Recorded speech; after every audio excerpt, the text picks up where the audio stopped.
Subject, object और complement तीनों ही एक सेंटेंस के बहुत ज़्यादा अहम पार्ट्स हैं।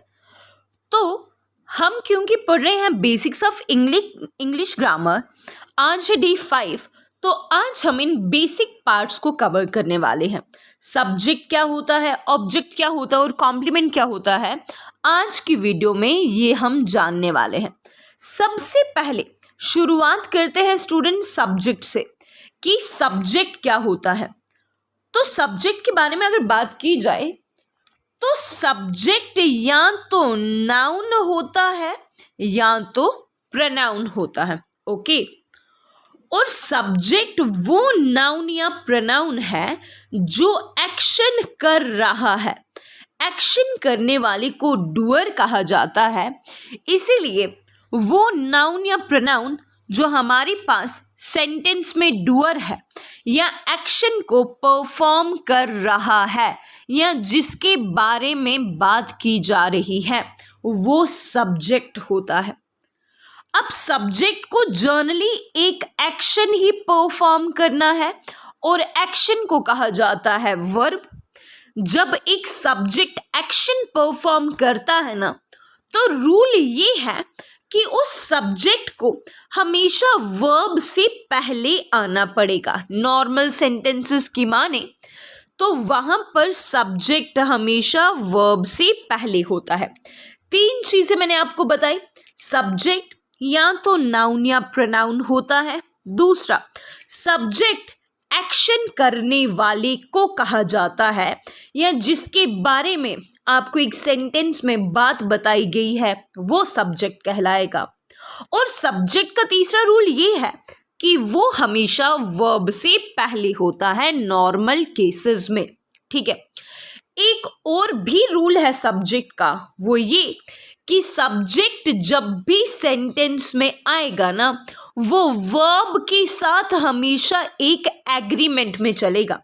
मतलब अगर सब्जेक्ट होगा सिंगुलर तो वर्ब को होना पड़ेगा सिंगुलर। तो ये 4 चीजें हमेशा सब्जेक्ट के लिए याद रखना कि अमूमन सब्जेक्ट नाउन या प्रोनाउन है।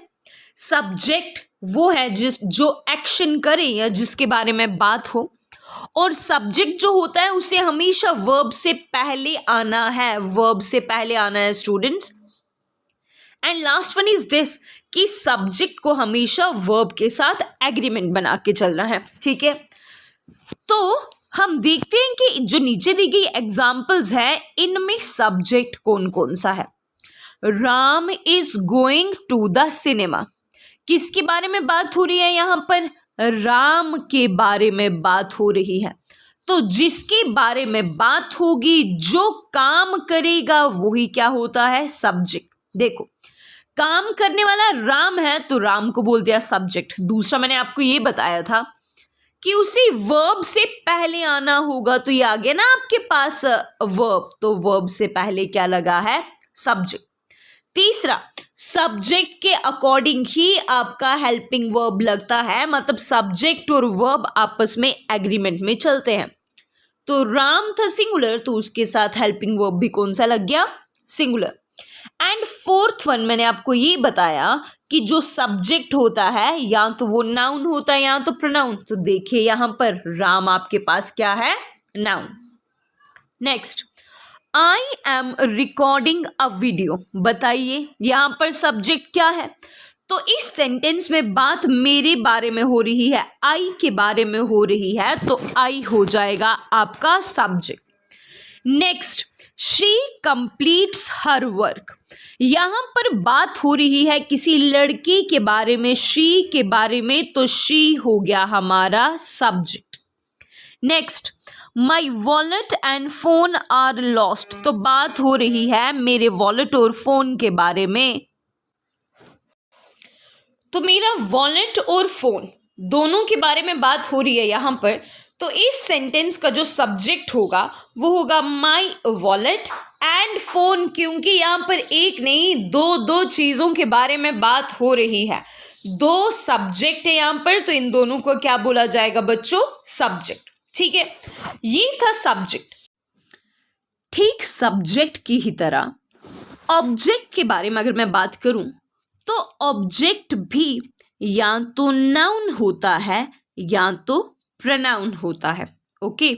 नंबर 2, ऑब्जेक्ट को हमेशा वर्ब से पहले नहीं बल्कि वर्ब के बाद आना पड़ेगा। वर्ब के बाद इनफैक्ट जो भी सब्जेक्ट या ऑब्जेक्ट, वर्ब के बाद जो भी नाउन या प्रोनाउन होगा ना, वो स्टूडेंट्स ऑब्जेक्ट कहलाता है। अब सब्जेक्ट में हमने पढ़ा कि सब्जेक्ट को हमेशा वर्ब के साथ एग्रीमेंट में चलना है, लेकिन ऑब्जेक्ट में ऐसा कुछ नहीं होता। ऑब्जेक्ट को हमारे पास वर्ब के साथ एग्रीमेंट नहीं बनाना पड़ता, वो बस वर्ब के बाद आता है। ओके। ये भी सब्जेक्ट की तरह ही एक सेंटेंस का मीनिंग कंप्लीट करने में बहुत ज़्यादा अहमियत रखता है। ऑब्जेक्ट इनफैक्ट मैं ऐसे कह सकती हूँ कि अगर सब्जेक्ट जो था वो हमारे पास काम करने वाला था ना स्टूडेंट्स, तो हमारे पास जो ऑब्जेक्ट होता है वो एक्शन को रिसीव करने वाला होता है। ठीक है। तो एक्शन, मान लो मैं खा रही हूँ और मैं खा रही हूँ एक पिज़्ज़ा, तो खाने का जो काम है वो किसके ऊपर अप्लाई हो रहा है? पिज़्ज़ा के ऊपर, तो वो मेरा ऑब्जेक्ट होगा। मैं लिख रही हूँ, अब मैं लिख क्या रही हूँ? मान लीजिए मैं अपने नोट्स लिख रही हूँ, तो जिस चीज के ऊपर एक्शन अप्लाई होता है वो ऑब्जेक्ट कहलाता है। ठीक है। ऑब्जेक्ट भी दो किस्म के होते हैं। एक ऑब्जेक्ट वो जिसे कहा जाता है डायरेक्ट ऑब्जेक्ट, और दूसरा ऑब्जेक्ट वो जिसे कहा जाता है इनडायरेक्ट ऑब्जेक्ट। ऑब्जेक्ट में एक आ गया डायरेक्ट ऑब्जेक्ट, एक आ गया इनडायरेक्ट ऑब्जेक्ट। तो डायरेक्ट ऑब्जेक्ट स्टूडेंट्स वो होता है जिसके ऊपर डायरेक्टली, देखो जो भी काम है ना आपके पास, देखिए यहाँ पर जो काम है वो सिंग्स का लिखा है, गाने का। अब गाना मतलब सिंग्स वाला जो एक्शन है वो किसके ऊपर अप्लाई हो रहा है स्टूडेंट? सॉन्ग के ऊपर। क्या गाया जा रहा है? एक गाना। तो ये जो एक गाना है ना स्टूडेंट, जो वर्ब वाला जो एक्शन है वो डायरेक्टली जिस ऑब्जेक्ट के ऊपर अप्लाई होता है उसे कहा जाता है डायरेक्ट ऑब्जेक्ट। ओके। जिसके ऊपर वर्ब डायरेक्टली इम्पैक्ट करता है, असर डालता है, उसे डायरेक्ट ऑब्जेक्ट कहा जाता है। इनफैक्ट अगर मैं सिंपल भाषा में आपको ऐसे बताऊं ना स्टूडेंट्स, जैसे मैं अगर आपको ये बोलूं कि मैं लिख रही हूं, आपका जवाब होगा कि आप क्या लिख रहे हो। आप ऐसे पूछोगे ना कि आप क्या लिख रहे हो, तो वो जो क्या का आंसर होता है ना एक सेंटेंस में, वो हमेशा डायरेक्ट ऑब्जेक्ट ही होगा। जो एक्शन जिस चीज के ऊपर अप्लाई होता है वो डायरेक्ट ऑब्जेक्ट होता है। ठीक है। जैसे नेक्स्ट एग्जाम्पल अगर मैं लिखूं तो she sings a song on the stage. वो गाती है स्टूडेंट्स। क्या गा रही है? एक गाना गा रही है। तो एक गाना तो ऑब्वियस सी बात है डायरेक्ट ऑब्जेक्ट होगा, लेकिन इस डायरेक्ट ऑब्जेक्ट के बाद जो भी नाउन या प्रोनाउन होगा ना, जैसे द स्टेज है, ऑब्जेक्ट तो ये भी है ना सेंटेंस का, क्योंकि ये भी तो वर्ब के बाद वाला नाउन या प्रोनाउन ही है। बस गाने का काम डायरेक्टली इसके ऊपर नहीं हो रहा है, ये इनडायरेक्टली हमारे काम के साथ रिलेटेड है, इसीलिए इस ऑब्जेक्ट को कहा जाएगा इनडायरेक्ट ऑब्जेक्ट। ठीक है। एक और एग्जाम्पल देख लेते हैं स्टूडेंट्स। हमारे पास एग्जाम्पल यहां पर दी हुई है कि she sings a song for her mother. क्या लिखा है? She sings a song for her mother. वो अपनी मदर के लिए गाना गाती हैं। तो वो गाना गाती हैं तो डायरेक्ट ऑब्जेक्ट है ऑब्वियसली, लेकिन वो किसके लिए गाना गा रही है? भाई अपनी मम्मी के लिए गाना गा रही है, तो मदर जो होगी वो यहाँ पर इनडायरेक्ट ऑब्जेक्ट होगी। हाँ, इस सेंटेंस का जो सब्जेक्ट होगा वो शी होगा, क्योंकि लड़की के बारे में बात की जा रही है। ऑब्जेक्ट यहाँ पर दो हैं, एक है सॉन्ग, एक है हर मदर, लेकिन जो सॉन्ग है ये डायरेक्ट ऑब्जेक्ट है और हर मदर जो है वो इनडायरेक्ट ऑब्जेक्ट है। एक अगली एग्जाम्पल हमारे पास यहाँ पर दी गई है, Rahul makes breakfast for his mother. Rahul अपनी मम्मा के लिए ब्रेकफास्ट बनाता है। देखो, जिसके बारे में बात की जाती है वो होता है सब्जेक्ट, जो काम होता है वो होता है वर्ब। अब बना रहा है, क्या बना रहा है स्टूडेंट्स, क्या बना रहा है, ब्रेकफास्ट बना रहा है। तो जो वो क्या का आंसर दे देना आपको स्टूडेंट्स, वो ही डायरेक्ट ऑब्जेक्ट होगा। राहुल बना रहा है, क्या क्या बना रहा है स्टूडेंट्स, ब्रेकफास्ट, तो ब्रेकफास्ट होगा डायरेक्ट ऑब्जेक्ट। हाँ, किसके लिए बना रहा है, कहाँ पर बना रहा है, क्यों बना रहा है, वो जो भी आंसर्स आपके पास बाद में आ जाएंगे वो आपके पास इनडायरेक्ट ऑब्जेक्ट होंगे। तो यहाँ पर भी जो हिज मदर है वो इनडायरेक्ट ऑब्जेक्ट हो गया, जबकि डायरेक्टली बनाया क्या जा रहा है, ब्रेकफास्ट, तो ब्रेकफास्ट हो गया डायरेक्ट ऑब्जेक्ट।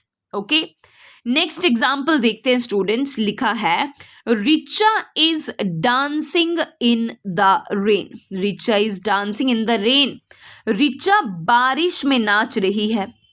तो रिचा, बात की जा रही है रिचा के बारे में, जिसके बारे में भी बात होती है वो सब्जेक्ट होता है स्टूडेंट, वो होता है सब्जेक्ट। जो काम होता है वो होता है वर्ब, है ना। रिचा नाच रही है, अब क्या नाच रही है इसका जवाब तो नहीं दिया, क्या का जवाब तो इस सवाल में है ही नहीं, मतलब यहां पर डायरेक्ट ऑब्जेक्ट तो है ही नहीं, लेकिन ये जरूर बताया है कि कहां पर नाच रही है स्टूडेंट्स, बारिश में नाच रही है। क्या के अलावा जो भी जवाब आपके पास आएंगे ना वर्ब के रिलेटेड, वो सारे ही इनडायरेक्ट ऑब्जेक्ट होंगे। तो यहां पर Richa is dancing in the rain, Richa नाच रही है, क्या का जवाब नहीं है, कहां का जवाब है, तो ये बन गया स्टूडेंट्स इनडायरेक्ट ऑब्जेक्ट।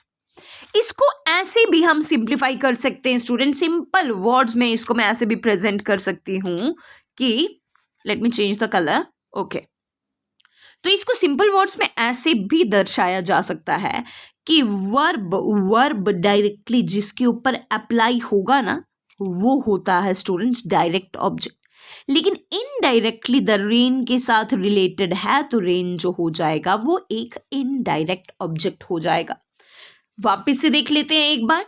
सब्जेक्ट जो होता है स्टूडेंट्स, सब्जेक्ट जो है वो काम करने वाला, वो डूअर है स्टूडेंट्स, वो एक्शन करने वाला है, जबकि ऑब्जेक्ट जो होता है, देखो सब्जेक्ट जो होता है वो डूअर होता है और ऑब्जेक्ट जो होता है वो रिसीवर होता है।